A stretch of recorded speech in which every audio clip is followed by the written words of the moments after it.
All right, my name is Jacob Weirson, and we're going to be covering ITM Block 2, and this is my video presentation. Thanks for joining me, and let's get started. So what we're going to cover in Block 2 is we're going to cover two things. We're going to be covering system development lifestyle and how computer programmers and engineers utilize this to formulate and create new software programs and information systems. We're also going to be talking about e-commerce and how it is useful and how it's kind of transformed the way we kind of operate online in general, and that's what we're going to be covering today in Block 2.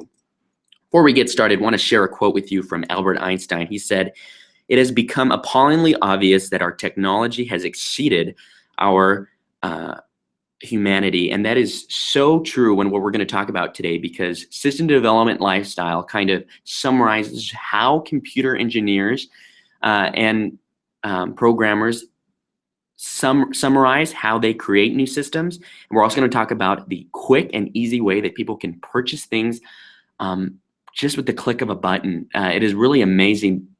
The amazing, extraordinary inventions that we become used to in recent years are so normal, but so extraordinary at the same time. So getting started with system development lifecycle, essentially it is a list of processes and steps that programmers and engineers use to create new software programs and information systems. What do I mean by that? Well, let's think of SDL, as it is commonly abbreviated, as an assembly line.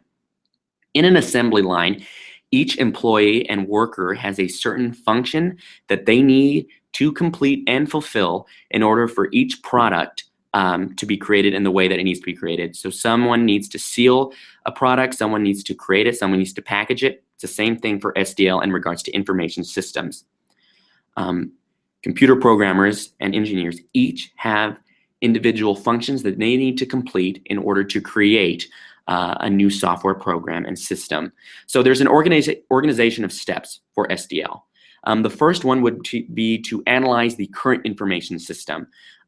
What are its kinks? What needs to be fixed? What does the software program have that we can make better? Next, you design the new system. Out of those kinks and out of those things that can be improved, what can be created? What can be created that's better than this? And so you see the requirements of a new information system. What needs to be completed in order for customers to be satisfactory? You kind of evaluate and you kind of design this new information system. Next, you develop it. You set it forth. You put it into motion. You kind of make the details, the coding, the programming. You create this new information system and you kind of put it all together.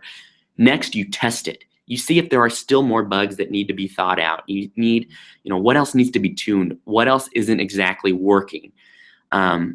So our customers and the programmers and engineers can be satisfactory all together. And finally, after that, you finalize it. You essentially put it forth, you create it, and you allow it to be used by customers and anyone else, essentially. And in this stage, you can evaluate the current information system, you can maintain it by constantly updating it and fixing it, and you can enhance it in any way possible. And so those are sort of the organization of steps for SDL. And of course, the end product is satisfactory for both the customers and the engineers and programmers that are creating this new information system. Whenever you create a product, the goal is that it is good, it is efficient, and it is satisfactory for everyone. And that is the same for an information system and software program. You want it to work properly for the customers as well as the engineers and the programmers, because they're going to be the ones that are updating it and fixing it as time goes on. Next, we're going to talk about electronic commerce. Very common for us to think of this as simply as online shopping. However, it's so much more than that, and this is what I mean. Essentially, e-commerce is any business transaction that is conducted online. Great example of this is if a company such as Target sends you an email about its sales, its products, its promotions. I got an email from Target this morning telling me about its latest sale. Great example of e-commerce. Another great example of e-commerce is when companies conduct demographics so they can pinpoint where they need to send their advertisements to certain customers. So if I get an advertisement about the St. Louis Rams when I'm on Facebook, it's probably because I was browsing with the St. Louis Rams earlier in that day, and they're kind of telling me, look, purchase the ticket for the next game. That's e-commerce, because businesses are actually analyzing who's using what, and they're targeting on where to send their advertisements to attract more customers. E-commerce just kind of transcends a lot of different facets. Of course, risks are minimized because everything is online. The internet and internet access has become very secure and efficient in recent years. It is everywhere you go. Internet accesses can be anywhere you go, especially in this country. So risks are definitely allowed, are minimized rather, because people can conduct transactions efficiently, safely, and securely. And look, we talked about efficiency.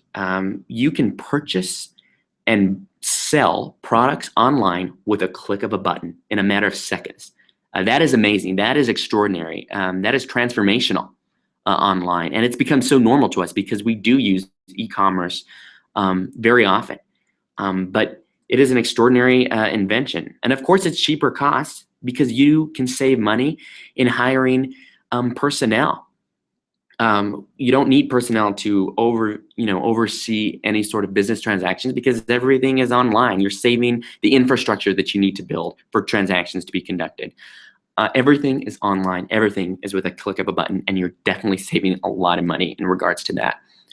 And finally, to conclude, let's go over what we've covered in Block 2. Talked about SDL, how it's necessary for new software systems and information systems for them to be satisfactory to both the customer and the computer programmer and engineer. And then we talked about how e-commerce has transformed the way we think about the internet, the way we think about business transactions, how safe and secure, and how very simple and easy it has become.